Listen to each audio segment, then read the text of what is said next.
How to troubleshoot an Echo Weedeater. Echo Weedeaters allow amateurs and professionals to maintain clean-looking, freshly cut lawns. While lawnmowers are best suited to large open areas, weedeaters are perfect for quickly and efficiently trimming weeds and grasses in locations that lawnmowers can't reach due to their size. Additionally, Echo Weedeaters are more portable than lawnmowers and are perfect for trimming the grass around edges near sidewalks and driveways. If your Echo Weedeater has a problem, troubleshoot it yourself before seeking professional repair assistance. Weedeaters are also known as grass trimmers. Things you will need: hanger, fuel filter, engine cuts off or operates poorly. Check the choke switch and make sure it's closed. This will prevent dust and grime from going into the carburetor.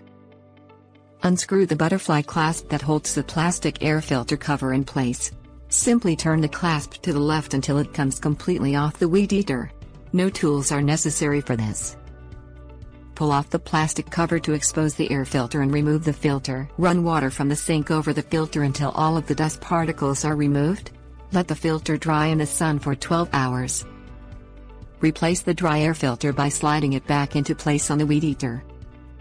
Reattach the plastic cover that goes over the air filter and replace the butterfly clip by turning it to the right until it's securely attached.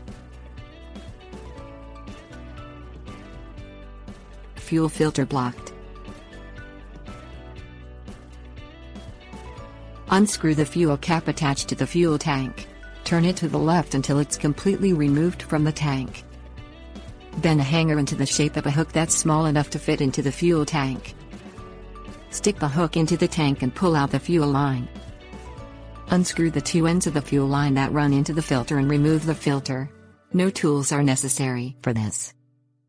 Take a new filter and tighten the two ends of the fuel line onto the filter. Push the fuel line back into the fuel tank. Be careful to make sure that the line isn't twisted. Close the tank by screwing the cap to the right as far as it will go. Tips: warnings. Make sure the fuel tank is empty before changing the fuel filter. Work in a well-ventilated area when working with gasoline.